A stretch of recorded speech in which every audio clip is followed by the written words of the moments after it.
News first ಆಯೋಜಿಸ್ತಾ ಇರುವ ಕರ್ನಾಟಕದ ಅತಿ ದೊಡ್ಡ ಇವಿ ಎಕ್ಸ್ಪೋ. ಮಂಡ್ಯದಲ್ಲಿ ಆಸಿಡ್ ದಾಳಿ ಮಾಡಿ ಚಿನ್ನಾಭರಣ ದರೋಡೆ ಮಾಡಿದಂತ ಕೇಸ್, ಚಿನ್ನದ ಅಂಗಡಿ ಮಾಲೀಕನ ಮಾತು ಕೇಳಿ ತನಿಖೆ ಮಾಡ್ತಾ ಇದ್ದಂತ ಪೊಲೀಸರು ದೊಡ್ಡ ಶಾಕ್ಗೆ ಒಳಗಾಗಿದ್ದಾರೆ. ಇದು ಆಸಿಡ್ ದಾಳಿಗೆ ಒಳಗಾದವನೇ ಜೈಲು ಪಾಲಾಗಿರುವಂತ ಕತೆ. ಬೇಲಿಯೇ ಎದ್ದು ಹೊಲ ಮೇಯ್ದಂತ ಕತೆ ಇದು. ಚಿನ್ನದ ಅಂಗಡಿ ದರೋಡೆ ಆಗಿತ್ತಲ್ಲ, ದರೋಡೆ ಮಾಡಿದಂಥ ವಿಷಯಕ್ಕೆ ಸಂಬಂಧಪಟ್ಟಂತೆ ಯಾರು ದರೋಡೆ ಮಾಡ್ತಿರೋ ಅಂತ ತನಿಖೆ ಮಾಡ್ತಾ ಇದ್ರು ಪೊಲೀಸರು. ಆಗ ಗೊತ್ತಾಗಿದ್ದು ಏನು ಅಂದರೆ, ತನಿಖೆ ವೇಳೆ ಆ ಕತೆ ಕೇಳಿ ಪೊಲೀಸರೇ ಬೆಚ್ಚಿ ಬಿದ್ದುಬಿಟ್ಟಿದ್ದಾರೆ. ಹೆಚ್ಚಿನ ಮಾಹಿತಿ ನೀಡ್ತಾರೆ ನಮ್ಮ ಪ್ರತಿನಿಧಿ ನಂದೀಶ್. ನೇರ ಸಂಪರ್ಕಕ್ಕೆ ಜಾಯ್ನ್ ಆಗಿದ್ದಾರೆ.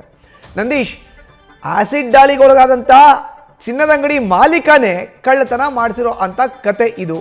ಪೊಲೀಸರ ತನಿಖೆ ವೇಳೆ ಆತ ಹೇಳಿದಂಥ ನಿಜಾಂಶಗಳ ಬಗ್ಗೆ ಮಾಹಿತಿಯನ್ನು ನೀಡೋದಾದ್ರೆ.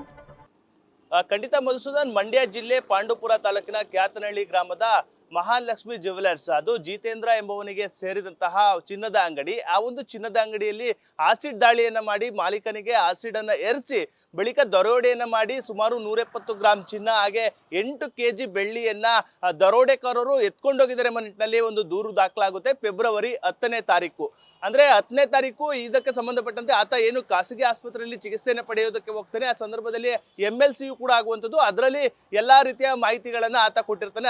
ಆ ಒಂದು ಮಾಹಿತಿಯನ್ನು ಆಧರಿಸಿ MLCಯನ್ನ ಆಧರಿಸಿ ಕ್ಯಾತನಹಳ್ಳಿ ಪೊಲೀಸರು ಒಂದು ಪ್ರಕರಣವನ್ನು ದಾಖಲಿಸ್ಕೊಳ್ತಾರೆ. ಬಳಿಕ ತನಿಖೆಗೆ ಇಳಿದಂತಹ ಪೊಲೀಸರಿಗೆ ಬಿಗ್ ಶಾಕ್ ಎದುರಾಗುತ್ತೆ. ಆ ಒಂದು ಪ್ರಕರಣಕ್ಕೆ ಮೆಗಾ ಟ್ವಿಸ್ಟೇ ಸಿಗುತ್ತೆ ಅಂತ ಹೇಳಿದ್ರೆ ತಪ್ಪಾಗ್ಲಾರ್ದು.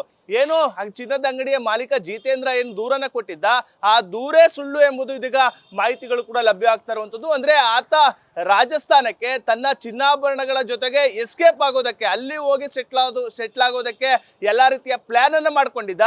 ಅದಕ್ಕೆ ಆತ ಆಡಿದಂತಹ ನಾಟಕ ಅಂತಂದ್ರೆ ಆಸಿಡ್ ಅಟ್ಯಾಕ್ ನಾಟಕ. ಇದು ಸಂಪೂರ್ಣವಾಗಿ ನಾಟಕವಾಗಿರುವಂಥದ್ದು. ಆತನಿಗೆ ಯಾವುದೇ ರೀತಿಯ ಆಸಿಡ್ ದಾಳಿ ಆಗಿರಲಿಲ್ಲ.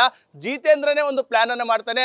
ತನ್ನ ಮುಖದ ಭಾಗಕ್ಕೆ ಚಿನ್ನಕ್ಕೆ ಬೆಳೆಸುವಂತಹ ರಾಸಾಯನಿಕವನ್ನ ಕಣ್ಣಿಗೆ ತಾಕದಂತೆ ಆತ ಹಾಕೊಳ್ತಾನೆ. ಬಳಿಕ ಆತ ಆಸಿಡ್ ದಾಳಿ ಆಗಿದೆ ಮತ್ತೆ ಏನು ಚಿನ್ನವನ್ನ ಬೇರೆ ಅಂಗಡಿಯಿಂದ ತೆಗೆದುಕೊಂಡಿದ್ದ, ಅದೆಲ್ಲದಕ್ಕೂ ಕೂಡ ಅವರಿಂದ ತಪ್ಪಿಸ್ಕೊಳ್ಳೋದಕ್ಕಾಗಿ, ಸಾಲಗಾರರಿಂದ ತಪ್ಪಿಸ್ಕೊಳ್ಳೋದಕ್ಕಾಗಿ ಆತ ಈ ರೀತಿಯ ನಾಟಕವನ್ನ ಮಾಡಿದೆ ಎಂಬುದು ಇದೀಗ ಪೊಲೀಸ್ ತನಿಖೆಯಿಂದ ಕೂಡ ಬಹಿರಂಗ ಆಗಿರುವಂತದ್ದು ಮಧುಸೂದನ್.